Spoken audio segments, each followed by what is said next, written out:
Well, today on Nova Legends podcast, I have Marcus Ginyard, a two-time Virginia Player of the Year from O'Connell High School. Went to UNC, had a great career there. I believe Defensive Player of the Year in the ACC at least once, and all defensive, I think, a few times. And then had a long career in Europe. Just grinded it out, a nice career over there. It'll be interesting to discuss those stops. And now he's back, and I guess he's in real estate financing at this point, Marcus? Correct. Yeah, working with a commercial real estate firm here in North Carolina. Correct. Awesome. Well, why don't we start with that, since that's probably pretty good. I listened to a podcast that you gave about a year ago, and you were still playing. So this must be a pretty new opportunity. Why don't we start and talk about that a little bit? It's a very, very new opportunity. Just started in December 1st of 2021. So I'm not even 3 months in yet. Awesome. Obviously a very different career than I've had for the last 11 years playing professional basketball in Europe, but just felt like the right time for me to transition, and what a wonderful opportunity to join Medalist Capital, a phenomenal group of guys and a team that's had an incredible track record over the last 20 plus years. So it's exciting. Again, just really looking forward to this new challenge and a new opportunity to grow as an individual and to start my career after basketball. Yeah. So what exactly do you guys do? So technically, we're mortgage brokers in the commercial real estate space, but we've just expanded in the last month to add an investment sales team. Awesome. A lot of the guys here who work in the office have had their real estate license and have helped clients, with acquisitions and dispositions over the years, but they've really just been focused on placing debt on deals. And so now we'll have a focused group that's really just, thinking about acquisitions and dispositions for our clients. So I'm excited to be a part of that change and that growth. I actually just about maybe 10 days ago became an active licensed real estate broker here in North Carolina. And so right now I'm just really in a business development type of role, kind of in between the debt guys and the investment sales guys, and just trying to soak up as much information as possible. And it's a big learning curve that I'm faced with right now, but again, just super excited about the challenge and the opportunity to learn. That sounds great. And like all the challenges, you seem like you can overcome almost anything you put your mind to. So I'm sure you're going to be incredibly successful. Well, let's start with this year's UNC team. We had the ACC tournament coming, and as a fellow Northern Virginian, Hubert Davis is at the helm at UNC, and it's I don't want to put too high expectations on anyone, but it's been a kind of up and down season. Whenever you replace kind of a legendary coach, and whenever you have a job like UNC, there are going to be expectations. So what do you think about the season so far? Obviously, tough loss this week. What are some of the things you're thinking about going into the ACC tournament? I think I'm thinking about it very similarly as everyone else. Fans or not fans, just anybody who's seen any games, I'm sure is really seeing the same thing, and that's just our incredible potential, one, but our inconsistency. And at the very beginning of the year, I had a very, very, what I felt was a very real fear of our lack of leadership. It was early, so it was hard to kind of really put your finger on that. But I haven't been around the team during the preseason and seeing the team throughout the summer, just looking at our makeup and looking at last year's team, and just looking around and really struggle to find someone that me, just as an outsider though, could look at and say, that's somebody that this team can really lean on in terms of that leadership. And I just couldn't see that, and so that worried me. And sure enough, here we are. I guess getting towards the end of the ACC, and we've just been so up and down. We've shown that we can compete with some of the best teams in the country, and we've also shown that there are nights where we don't show up to play. And I think that having a discrepancy that large is really not going to put us in a position that we want to be in, late in the season. And so hopefully we can find a way to get over that. I don't see. I mean, we're going to have to get busy real soon right now, figuring that out, right? How do we come and play a consistent 40 minutes every night? And it doesn't necessarily need to be at an ultra elite level, but we need to have less ebb and flow. And right now we're really going up high and down low. And that's what worries me the most. Well, it seems to me you kind of need a player like yourself, because you were a kind of guy, you didn't score tons of points at the college level, but you seemed to do whatever the team needed. You're definitely a leadership role. Do you think you would have a role in helping this team if you were still playing? Absolutely. There's no doubt about that. Again, I think more so from a leadership standpoint. I mean, these guys have all the tools talent-wise to be successful. It really just comes down to who can help keep everybody's mindset focused on the same level together. And I think with the toughness and a level of grit that I don't quite see in this team, like before the Duke game, I went back and watched our game against Duke my freshman year back in March of 2006 in Cameron. And I mean, we had guys that were defending the ball 94 feet. And I know that may not be a part of Hubert's game plan, but just seeing that effort and just even in the half court, the way that we were always attached to our man, we took a ton of pride in the idea that together we're going to make it tough for the guy that we're guarding. We're going to make this one of the worst nights for him this season, and just taking pride in that. And I don't see that in this team. I don't see that level of toughness, mentally or physically, for that matter. I think that I've seen other teams score at the rim too easy this year. I don't like that, and I don't.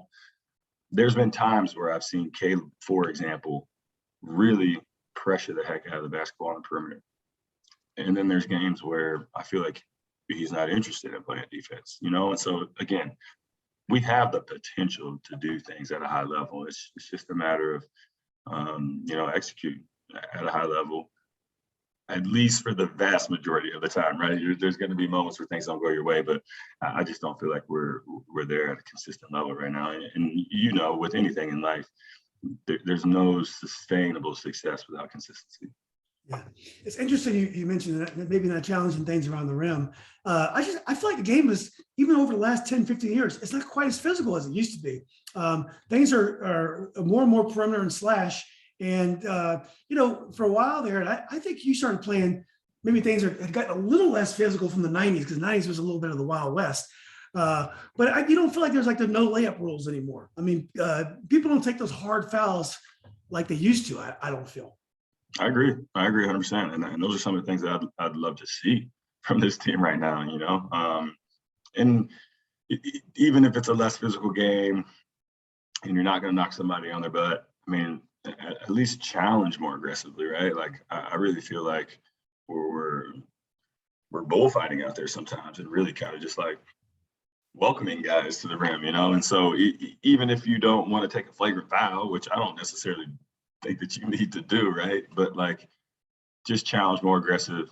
And again, I just think it comes down to just taking a little bit more pride in the jersey that you're wearing and the product that you're putting out there on the floor, and thinking about the guys that came before you and left a lot of blood, sweat, and tears on that court, and, to help build this image of North Carolina basketball. And, as a current player, you have the responsibility to uphold that. And so I just want those guys to be thinking about that.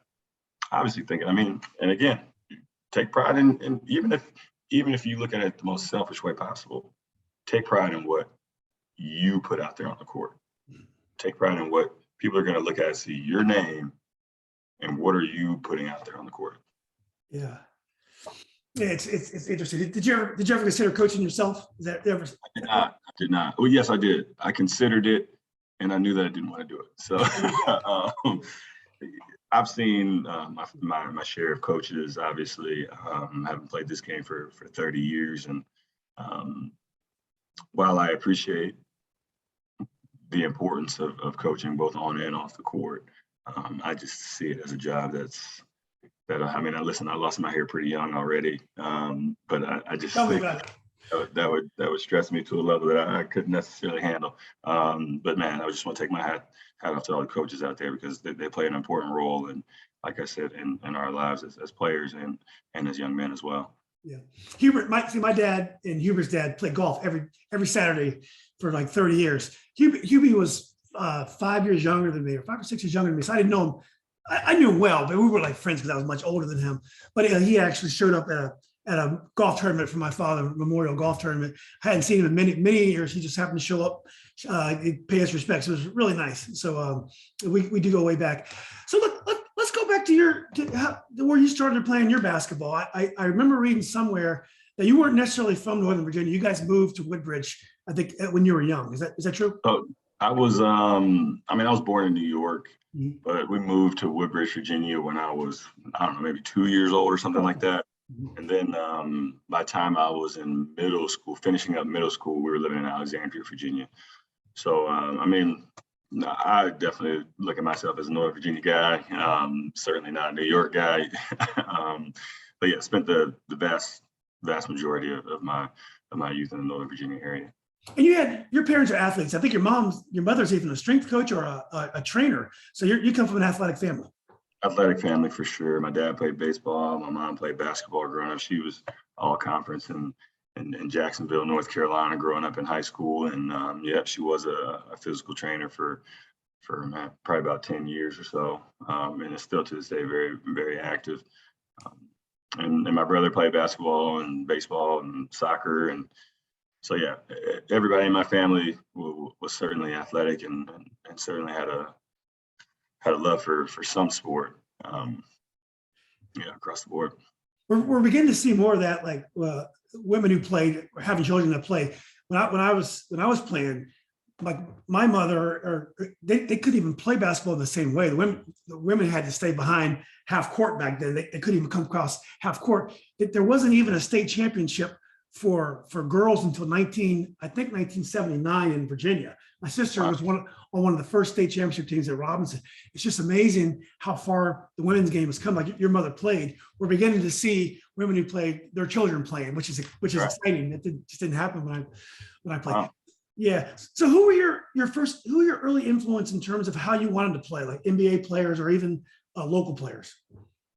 Honestly, I loved watching NBA and I loved watching even the local high school basketball where I grew up was amazing, right? I never really saw myself modeling my game after any of them, but obviously just love to see successful players. I mean, I loved watching Michael Jordan grow up, loved watching Charles Barkley grow up, and Sean Kemp, and just all of the guys that made a lot of noise and that everybody loved to watch on TV. And I had the Bulls VHS tapes on their championship years, and so watching things like that. But locally in the area, a huge influence for me was Joe Forte. I had the unique opportunity to work out with Joe and his brother and a lot of other talented people in the DC area, DeMar Johnson.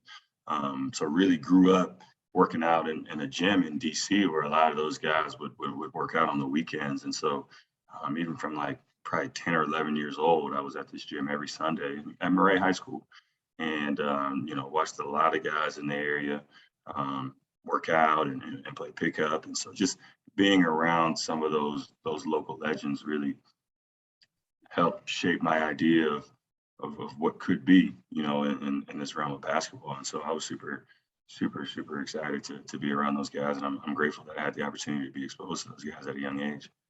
So at that point, were you living in Alexandria, and were you in the city of Alexandria, or was it the surrounding area? Because I know in the city of Alexandria, most of the players are tied to different rec centers when they're young, and obviously they play AAU, whatever now. Right. Which it is. So where exactly in Alexandria were you? At that point, when I was going to Murray High School on the weekends, on Sundays, I was in Woodbridge, Virginia at that time. You're in Woodbridge. Okay. But yeah, by the time I got to the end of middle school and high school, I was in the city of Alexandria. So when did you decide you wanted to go to private school? So what high school would you have gone to if you didn't make the decision to go to private? I would have went to TC Williams. Okay. I was, I was in private school since the fourth grade. Hmm. So I went to the Potomac School in McLean, Virginia, from fourth to eighth grade, and then decided to go to O'Connell for high school. So, I mean, I was already very well, very well into this direction of going to private school. So that wasn't necessarily it wasn't decided between public or private at that point. It really was just, well, what other private school am I going to go to? Right. Did you have friends at TC that played on the TC Williams team? And did you have a lot of friends that played public, or most of because of you'd gone to private school, you'd hung with the fellows at Murray playing ball. Most of your contacts and friends were in the private school realm. I mean, a little bit of both, to be honest with you. I didn't know anybody at TC Williams, but I knew guys all over. And the thing about it is there actually weren't any players from Murray actually there. It just happened to be a spot that we had access to the gym on the weekends. So really was a lot of guys in the DC public schools, a few guys in the private schools, DeMatha and Gonzaga and Paulus 6 guys. But yeah, I mean, I had friends on both sides, in public and private schools, but nobody from TC Williams. Who was some of the important? Do you have a real important coach that you worked with, like an AAU prior to high school, that was important in your development? I mean, I had a lot of coaches that were important. Obviously my high school coach, Joe Wooten, was a huge influence. AAU coaches like Rob Jackson with the DC Blue Devils. Boo Williams, I played with him my senior year. I mean, I could go on and on. Actually, I had a long list of very, very talented and successful and influential coaches, in the DC area and in just Virginia. Super lucky to have been exposed to some really, really great names and great people. So Boo Williams is for folks who don't know, Boo Williams is from the Tidewater area, Hampton Roads area of Virginia. And when I was in school in UVA in the 80s, he was just beginning to build his AAU program. It was mostly kids from that area. And then every year he started to expand his reach. And now he's just a AAU in sports force. What is Boo Williams like? From your point of view, what is the key to his success? Ooh, that's a great question. Well, anybody, I think anybody that knows Boo, he has a very unique personality. He's soft-spoken, but there's a lot of weight behind it, and he's still very intense and he's very driven and I thought it was actually a really interesting fit for me personally, because he brought that level of intensity. He brought that fire, but at the same time on the front was still very very professional and wasn't screaming and going, you know what I mean? And so there was just this interesting dynamic between the power and the force and the fire that he had, but yet the way that he carried himself didn't quite match up, in my opinion. But everybody that knows Boo knows that he's a winner and he's going to win at all costs, but not to the point where he has to take away from his integrity and his professionalism and that type of deal. So I really enjoyed my time, and I hate that it was only 1 year with Boo Williams, but that was a huge kind of turning point for me, I think, in my career as a basketball player. Did you just drive down there for practices and stuff? How does it work when you play for Boo Williams? Not so much for practices, more so just for the tournaments. That was a pretty rough drive for me. But I mean, even as a 12-year-old, I played for an AAU team, Richmond Metro Gold. Mm-hmm. When I was 12 years old, and I would drive from Woodbridge, Virginia to Richmond to practice a couple times a week. So there was a huge sacrifice there on the part of my parents to get me down there and practice in Richmond. a couple times a week, living in Woodbridge. So by the time I was a senior, we knew that was going to be a little rough for me, and really was just kind of playing in tournaments, but definitely got down there for some practices. How about Joe Wooten? Now, Joe Wooten is the son of legendary coach Morgan Wooten, who was at DeMatha, and just one of the godfathers of high school basketball, especially in DC. What's Joe like to play for? He's built an amazing program himself at O'Connell. Yeah. I mean, Joe's another winner, and also another coach that had a huge influence on me on and off the court.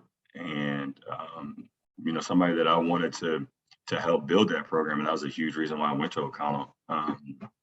Somebody that, that was starting from really the bottom. I mean, everybody laughed at O'Connell at the time that I decided to go there. And so having him come to O'Connell changed the way that I thought about it, obviously, and really just wanted to be a part of that change. And he's a coach that wants to win and wants to win every single game. And I know that sounds crazy, like most coaches obviously want to win, but like he has a very palpable fire about him as he coaches and his coaching style. And I think that he really helped prepare me to play for a coach like Roy Williams, somebody who really expects a lot from their players day in and day out, who's going to coach all of their players, and he's going to coach them hard.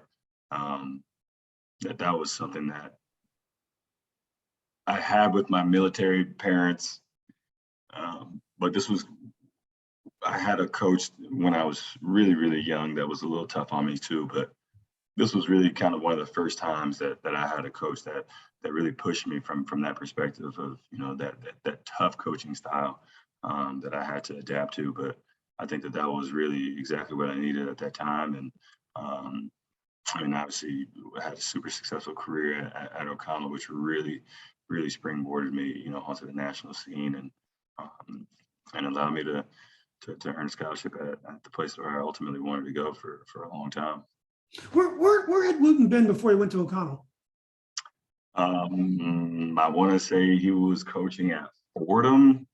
Oh, so he was a college coach? I'm not mistaken. Oh, wow. He was an assistant at Fordham. Oh, wow. Again, you have to fact check me on that. Yeah. I will hold you to that. Yeah. Well, so how was he able to get since O'Connell had no tradition, how was he able to get all these players all of a sudden to start going to O'Connell? I mean, obviously once you went there and Phil Ellis went there, it's easy. But in the beginning, how was he able to get people to go to O'Connell? I don't know. Honestly, I don't know. I mean, for me, it just went back to, here's a team that has traditionally been laughed at in this league. But here's the son of arguably the most well-known high school basketball coach in the country. Of all time, right? Like, that there's a level of knowledge and expertise and experience that's going to come with that, right? And so again, I just wanted to be a part of the change, a part of the growth, and kind of be the foundational block for the program that we now see as O'Connell basketball. Yeah. So your scoring average a game, I think you averaged maybe 15 a game, and you were player of the year in the state. Most time players of the year of the state average 25, 30 a game. So you were a very diverse player. You're a very versatile player at a high school age. It wasn't all about the points with you. Was that a style of play thing with Wooten, the way he coaches, or is this just your game? You're just a team player? I think it was like I think for my career, it might have been 15 points a game, 14 points a game. But my senior year, I think it was 22 points a game, which in this day and age is still probably pretty low. I think, guys right now are probably averaging 30 points a game as seniors in high school. But to be fair, we're playing in a very, very competitive league, and in an area that is traditionally put out a ton of talent. So I think that even if you look across the country, I think a lot of these guys would, I don't want to say struggle, but wouldn't necessarily average 30 points a game in the WCAC. Exactly. That's just my opinion. But I think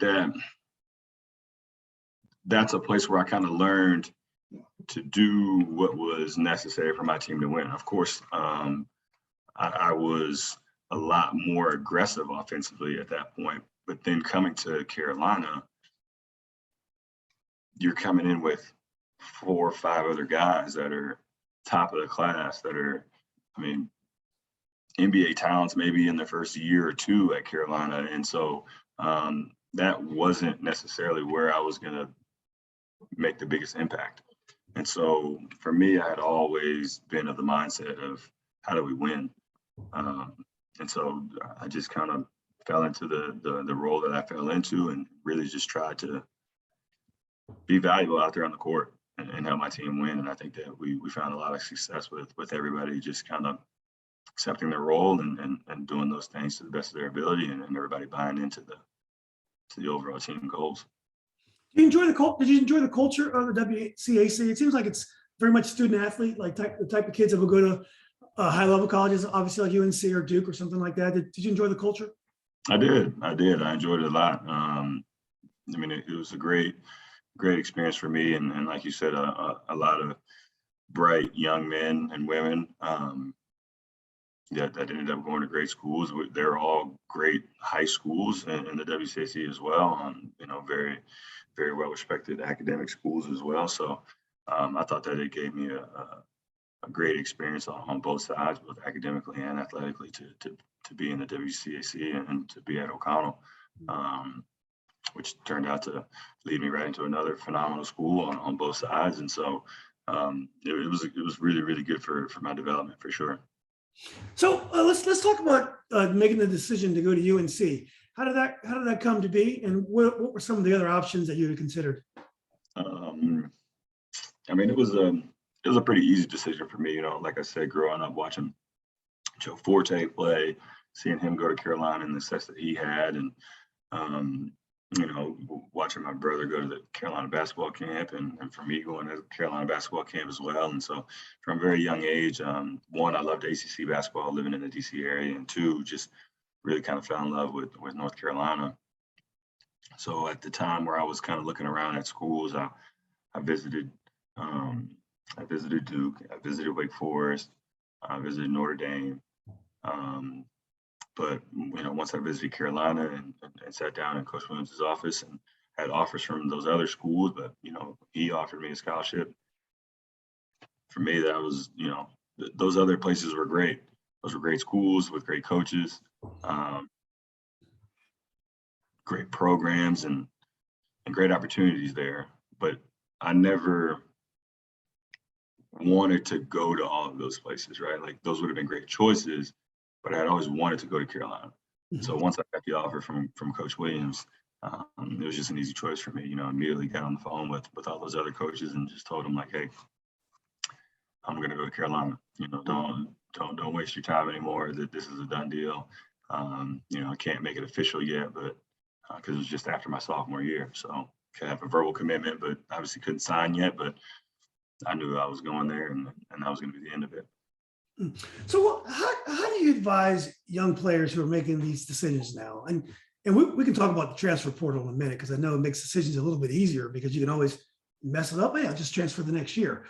But when you're looking for a school, are you looking for, I mean, obviously you'd like to get a good academic institution if that's something you're interested, especially if that's something you're interested in. But in terms of playing time, in terms of style of play, what are the kind of things like for example, a lot of players choose mid-major and they don't go to Carolina. They may go to American University or a school where they know they're going to play. They want to play in at all time. Playing is the most important thing for them. When you go to UNC, when you go to Duke, you know every year they're going to be recruiting 2 or 3 players right behind you, and they're going to be trying to fight for your spot. So what are the kind of things? How would you advise kids, athletes who are looking to play Division I basketball? I mean, that's tough. You know, that's tough. Everybody's situation is different. Everybody is looking for something else out of their experience, right? And so it's tough. It's tough to give advice in that way. I think that first and foremost, you need to understand what you're looking for. Understand what you're looking for. Do you what's important to you? what's most important to you, what are you willing to negotiate on, what are you not willing to negotiate on, right? And what's your ultimate goal, right? How is this choice going to help get you to your ultimate goal? And again, everybody's got a different answer to what's most important to them and what they're trying to get out of this experience. You know, some people really are not interested in the academic side of it at all. And that's fine. If that's what you're looking for, that's fine, you know. Or are you trying to find the best coaching staff in America? Or are you trying to find the place where you can stand out the most?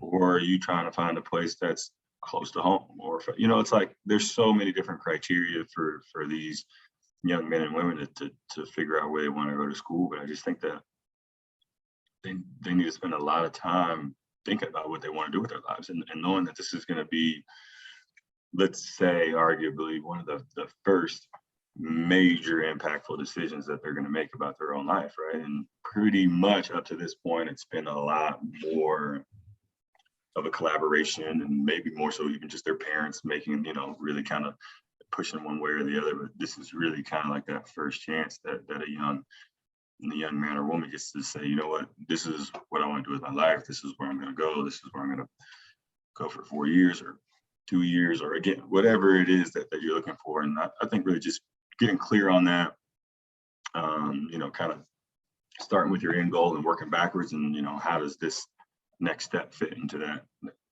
puzzle? Well, that's a good consideration. So when you were at UNC, so I guess you were there between 2006 and 2010, about that? 2005, fall of 2005 to spring 2010, correct. Okay. Well, now with the transfer portal, you make a bad decision and you can quickly go somewhere else. The power is more within the players now because they don't have to.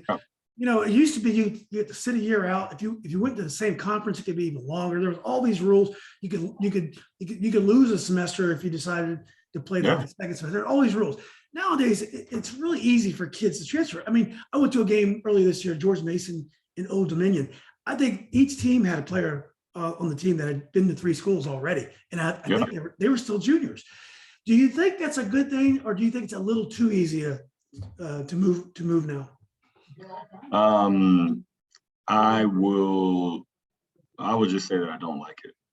I don't know that it's good or bad, but I'll just tell you that I don't like it. That I personally believe that it's teaching these young men and women a message that's not going to be helpful for them later on in life. And maybe there's a lot about this that I don't understand and reasoning behind it, you know, maybe, and I was never in a position where I wanted to transfer. So, you know, there's some perspective that I'm missing here. But in my opinion, I don't like it. I think that it teaches young men and women to believe that the grass is always greener on the other side, and that if I don't need to commit. And I mean, even when I was coming up, and there would be a verbal commitment, and sometimes even after players signed, I feel like they were still getting out of their decommitting from one school and committing to another school. Like for me, especially growing up with 2 military parents, we're going to finish something that we commit to. You need to do the thinking before you commit to something, and once you commit, you need to see it through. Now, again, if there's something super serious that happens, or you get into a situation where things didn't really go the way that you had planned it and how you thought about it, and it makes more sense for you to go somewhere else, okay, great, sit out a year. Again, there has to be some consequence, in my opinion, for your action. And if you can just bounce around whenever you want, because at the same time, like, you're now putting the school at a disadvantage as well, right? Like, they've offered you a scholarship, they're expecting you to be part of their team, and now you leave with no consequence. And again, another message of like, I do what I want, nothing's ever gonna happen. That's the way I see it, you know, and I don't like it for college athletics, but again, I understand that I am missing a perspective on this, and that a lot of folks feel like, you know, I don't know, maybe they got into a tough spot. But in my opinion, I really feel like it's more, the transfers that we're seeing now are really just about, I want to be the man. I want things to go my way, and they didn't this year, so I'm going to go somewhere else. That's what it feels like to me, and I don't like that. That's good perspective. So what was the mood of the Duke UNC rivalry when you were there? So I talked to Grant Hill, and by the time he had gotten there, the mood was almost toxic. He couldn't even be friends with folks he knew at UNC. They didn't socialize at all. George Lynch, I guess he was slightly behind Grant. Oh, actually, he was about the same time as Grant. Maybe actually, but he was actually before Grant. He said the same thing. There was no friendships, which I just find hard to believe. But it sounds like it was true. What was the mood like when you were there? Did you have friends that played at Duke? And I know the crowds are crazy. But I did not have friends that played at Duke. I was maybe one of the last of an era where that was true. I did not, nor did I socialize or associate with anybody from Duke. And that's just how I felt about the matter. That's how I was brought up. That's how I learned to be a part of the Carolina community, and that's how I lived. That's how I lived my life. I didn't like them, and I wanted to beat them every single time. And I think it's a beautiful thing. As things evolved,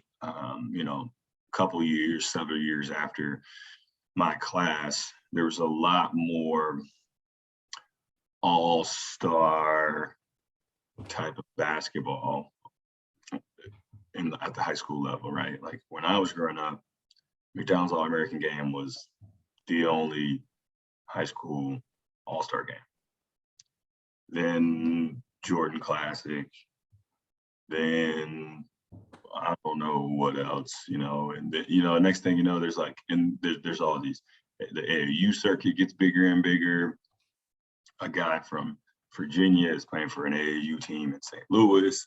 And so like all of these things started. And through Twitter, everyone's connected through Twitter. Social media and all of these things. And so it started bringing high school players from across the country together more before they got to college, which is something that I didn't experience so much. Like we may play against somebody at Nike camp or something like that, but we were never on the same team, or we were never, honored as all-stars together or going to some cool event together, you know what I mean? And so like a lot of these guys got to get together at a young age and became friends before they went to rival colleges. And so that kind of watered down the rivalry, at least from a player perspective, in my opinion. And so again, I didn't have that experience growing up, so I didn't have any prior friendship that I had to consider. So I bought into the Duke hatred from day one, and it's still burning pretty strong today. Did you make any friends with guys you played against that played at Duke after? And was the rivalry the same with NC State? After I did, I actually ended up being teammates with the Duke guy. Just recently, when I played in France, I was teammates with DeMarcus Nelson. And to be honest with you, I don't look at NC State rivalry as anything anywhere close to the Duke rivalry. Yes, it is a rivalry, being so close, being down the road, some history between us, but we had very little problems with NC State. It's tough to look at that the same way, but I do get a fair amount of enjoyment beating NC State as well. I do. Well, let's talk about Coach Williams. What's his style like? I think you talked about it a little bit when you were talking about Coach Wooten. Intense, wants to win, but what was he like to play for? I mean, tough. Coach Williams was, I'd say by far the most influential coach that I had. A guy that really one was so invested in his players as people, right? Like that's something that I have been introduced to in the past, but not to this level, right? Like not to this level. And now, even more than 10 years later, to still get handwritten notes from Coach Williams. Is that right? You know, so like he was really in a, when you think about a coach like that, a Hall of Fame coach who's just had this incredible career, who is now synonymous with UNC basketball, and just the impact that he's had on not only the program, but just college basketball in general, right? Like it seems like he's this mythical figure sometimes.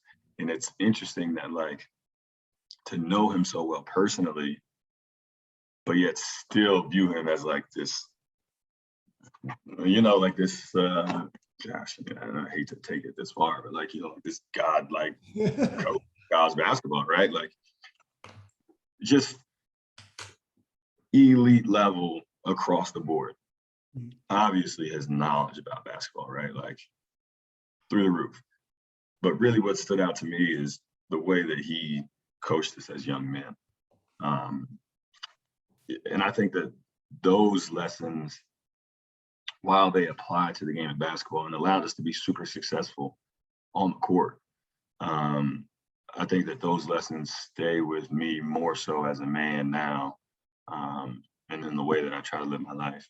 And so it's just one of those things that like, just the impact, the impact on all of our lives. I think I can fairly speak for all of us that he really just had such an impact on our lives. And while we will always remember the moments that we had on the court, I think that we always look to coaches like Coach Williams and Dean Smith and Coach Guthridge, and we look to them as mentors and father figures and just so much more than a coach, right? And so that's, I think, what was so beautiful about being able to play for Coach Williams, is that he really cared about us as young men, and that was just as important to him as what happened on the court, and arguably more important.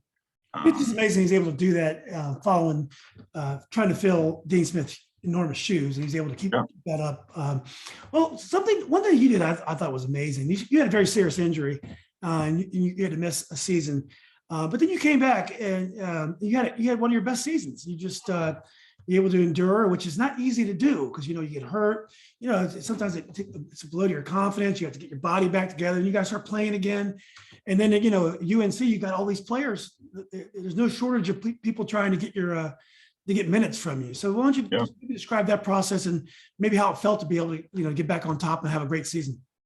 It was tough. It was very tough. Most people redshirt their freshman, sophomore year, and having to redshirt my senior year was tough to not be able to leave with the guys that I came in with, and to not be able to be on the court with those guys as we won a national championship. But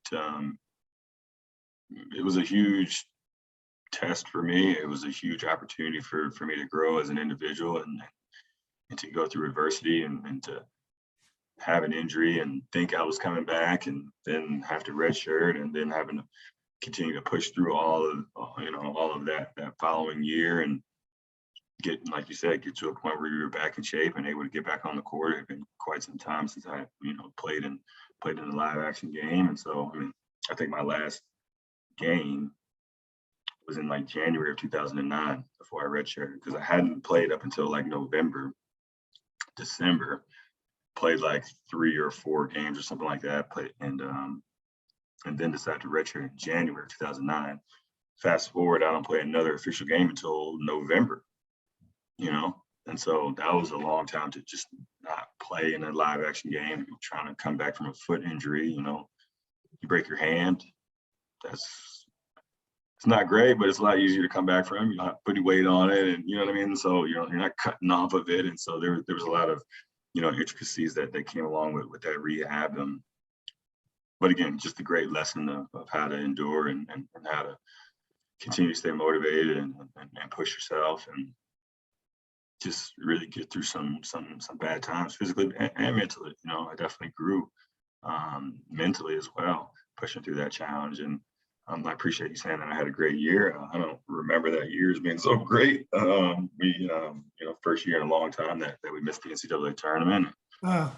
Lost It the is that. championship at the NIT. I mean, it was a 20-win season, but for Carolina, not the same level of success that we've traditionally had. So it felt like a disappointing season to us. I think that we could have done better, but man, you look at the record, I think we were 20-10 or something like that. And it's like not terrible, but just not that elite level that Carolina basketball is used to seeing. And so didn't feel great, but it was a big learning experience for me for sure. I thought you definitely showed resilience to be able to get back in the lineup and do your thing. That's not easy. It's not easy to do in sports. So at least great in that regard. I know Carolina, again, the expectations are always going to be through the roof. So, but anyway, so you overcome injury, and then you decide on a pro career in Europe. How did that come? How did that come to be? I was in Orlando, working out with Charlotte Bobcats at the time, right before Summer League in Orlando. And I remember Phil Ford came to my room and he said, "Hey, we got a lot of guards here, blah, blah, blah. We're not going to keep you for the roster for Summer League," which, to be honest with you, I kind of felt like we all knew before I got down there. But it's still great to get down there and practice with the team for a couple of days. And, that was a good experience. And on that same night that Phil Ford came to my room and told me that they were going to cut me for the Summer League roster, I got a call from my agent, and, he said he had a deal in Germany. And I still remember being in the hotel room and taking that call and telling them, "Hey, man, you just, you fluff that contract up the best you can and let me know when it's time to sign." And I didn't do too much thinking about it. I just wanted to play. I wanted to play, and I wanted to be a pro, and I wanted to give it a shot. And the rest is history. Went on that first tour out there and had a great year with a team that was just coming up to the first division in Germany, and fell in love with the city and the energy of living in Europe, and pushed myself to learn a little bit of German that year, and really just got a good first taste of what a professional career in Europe could look like. And it wasn't always as good as it was that first year, but and it was tough that first year too. But looking back, that was still a pretty good year, and the way that I experienced life and professional basketball out there. But I'm glad that I had that experience, and it definitely gave me the confidence and allowed me to stay open to other opportunities to play in Europe in the future. And man, looking back now, that was the first step in a pretty long career out there. But I'm very thankful that first step was in Germany and for that team and in that situation. Well, do you like the way European sports are structured? Like in America, you have a league and they award franchises, and no matter how bad you are, you stay in the NBA or the NFL. You may, if you have a bad season, you get the first pick the next year. Right. And Europe is not that way. In European sports, their teams, and if they do well, you go up to a higher division, and if you keep doing well, you'll be in the highest division. You have a bad year, you go down a division. And soccer, basketball, they all have this. They call it relegation. Do you like this system? Does it work? Does it make it exciting, or do you think the way the NBA and our other pro sports that we have it right here? I mean, I think it's hard to argue with the relegation system, right? Like, why wouldn't you do it that way? Allow other teams a chance to prove themselves and to make it to a higher level. And man, I would love to not watch a team not play their best players and lose games intentionally. I mean, like, what type of sports is, that's not sports. That's not how I look at sports, And so I think it's a great system. I'm in favor of it. And now, of course, when you talk about the NBA and the NFL, and now you're starting to talk about a lot more dollars and how does that play into everything? Much more complicated. But I do I do like the idea of the best teams play in the best leagues, and you have to prove that every year. Yeah, it actually helps players. And some players don't look the part, and they're able to play their way up to the top level just because their team is winning, and they might not be noticed by scouts or whatever from the top. But there was a striker in the English league named Jamie Vardy. He was playing like in the 5th division. No one ever wanted him. He just kept scoring goals, and his team kept winning. The next thing you know, he's one of the best strikers in the world. So I love that. I love that system. So what do you say to? So you're in the top division in Germany, but it sounds like you may have been in second division in other countries, and you had all different types of experiences. What do you say to athletes who want to play in Europe? Now, I've coached some AAU players, and they weren't on your level. They didn't play at UNC, and they couldn't get a contract at a top school. But some of them played in Jordan and in England. They played in different places in Europe. Sometimes I felt like when they came back, they felt like others had an advantage over them in their careers. Like, they might have spent 4 or 5 years playing basketball, whatever, or even more, but they felt like, their other friends were doing other things. I asked Joey Beard this same question, and, he loved the experience that he had over there, because he could talk about it in the sales meetings here. He thinks it's all good, and you have to try things in life. What advice do you give to players who are considering a career in basketball overseas? Yeah, I mean, I would definitely advise them to give it some serious consideration, to give it a try and see what it's like, see what type of experience they have. And I know a lot of guys that played 1 or 2 years and gave it up, and I know a lot of guys that played 10, 11, 12, 13 and are still playing. I think that experience can provide a lot of different things to different people, but I do think, again, it's just one of those lessons that you can learn. To your point of trying something new, to put yourself in an uncomfortable situation, to push yourself, past points that you thought that you could go. And I tell you what, you learn a lot about yourself over there. That's one thing. You put yourself in a high stress, high pressure situation, an uncomfortable environment. You're going to learn some things about yourself, and I think that that's a valuable tool in itself. So one, think about it. Really think about it. Really think about it, and it has to make sense to you. Again, everybody's situation is different. It has to make sense to you, but especially while you're young, give it a shot. I wouldn't want it any other way, and my life has been changed in a wonderful way because of that experience that I had over the last 11 years. But again, everybody's not going to have the same experience, but it will be valuable. It certainly will be valuable. So, that's my advice. Give it a shot, try it out, but also understand that it will likely be one of the most difficult things that a lot of these people do, in my opinion. It's very, very difficult. Now, I was super lucky to have traveled quite a bit as a youngster. I mean, I would imagine, and I could be wrong here, but I would imagine not too many 16-year-olds have already been to Brazil and France, and I was lucky to get a taste of traveling, when I was younger. But for a lot of these guys, it's their first time out of the country.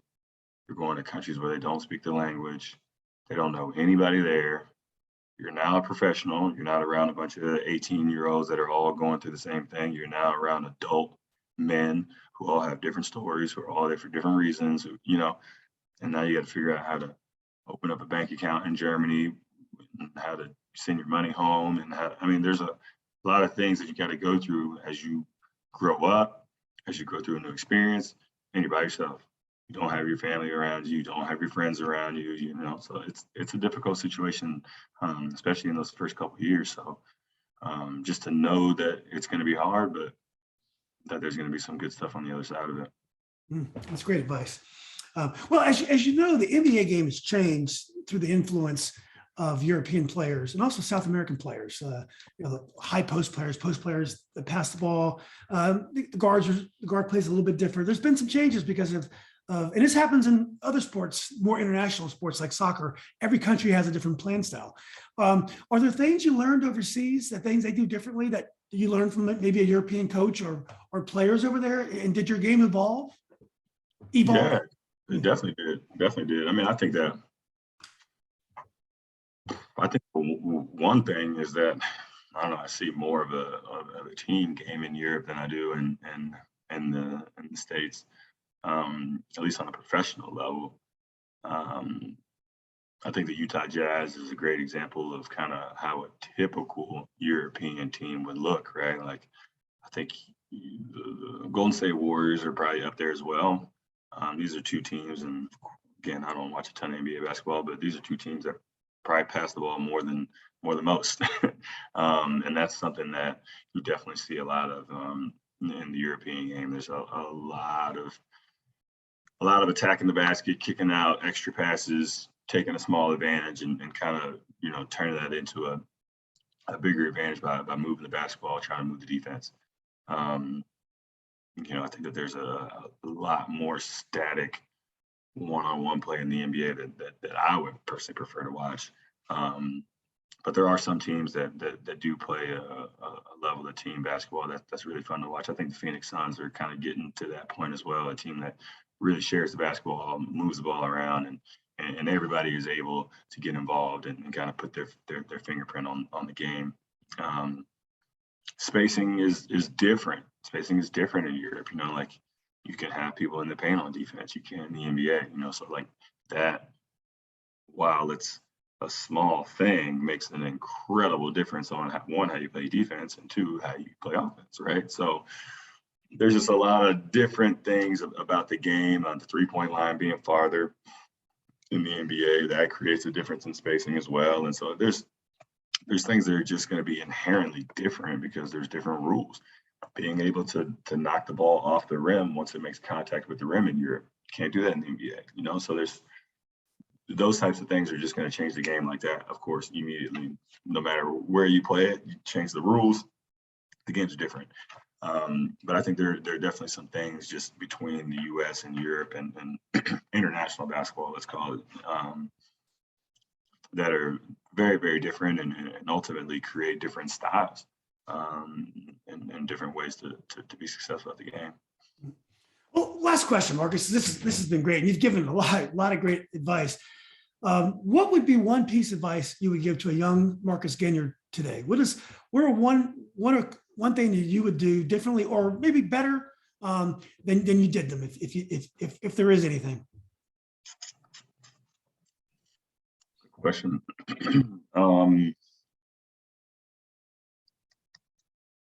I think that I would try.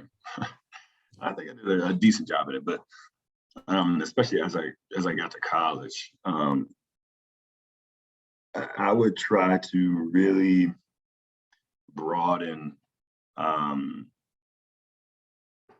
the people in my network. I think growing up, obviously it's to your benefit to be around a bunch of other basketball players if you want to be a basketball player, right? Like that makes sense. And knowing that was the direction I wanted to go, of course, I spent the vast majority of my time with other basketball players. And I think that there's something to be said for that, right? Like you think about you being the average of the 5 people that you spend the most time with, right? So if you're spending the most time with elite basketball players, you've got a good chance to become an elite basketball player. And so while I know that to be true, I also know that basketball and sports at a high level, just with our bodies now, we've seen some people like LeBron kind of defy this idea, but like most people are not going to be professional athletes for 20 years, right? And so just thinking about life after basketball, even your life during basketball, right? Like you're seeing guys like Kevin Durant is really kind of taking a huge jump in being a professional basketball player, but a guy that's also surrounded himself with great people in the investment world and making business decisions and owning media companies. LeBron James is the same way, and so like just having a broader scope of the world from a younger age. And not, again, lucky to be able to travel and see those things, but just the people that you're around, like, were you hanging out with a computer engineering major when you were in college? I wasn't. Certainly wish I was now. So, just thinking about the people around you, staying connected to people who may not be, and arguably maybe even more important to be connected with people that aren't in the same field that you're in, right? And to just have a broader understanding of the world and a broader network that will only work to your benefit, as you move on through your life and certainly after basketball. But again, even just in your daily life, even if you are still a basketball player, I think it's just great to have a lot of different people around you, to see things from a lot of different perspectives, and to have a broad understanding of the world, and to have more information is always better, in my opinion. That's fantastic advice. The 5 people you hang around with, most you're going to be in the middle of that. I've never heard it explained that way. I appreciate you saying that. Hey man, it's been great getting to know you. I hope when you're in town, maybe we can get coffee or something. I'd love to meet you. Absolutely. I'm definitely, that's home. DC area is home. So I'll be up and down this highway, quite a bit. Well, that'd be great. I'm in sales too. So maybe we can do some network and help each other out. I've been doing it. I've been in sales for a long time. So maybe there are ways we can help each other. And I look forward to keeping in touch. I'm really, really happy you decided to do this. Thank you. I appreciate you having me, Julian. Thank you so much. Yeah, we'll keep in touch. All right. You take care. Take care, buddy. See you. Bye-bye.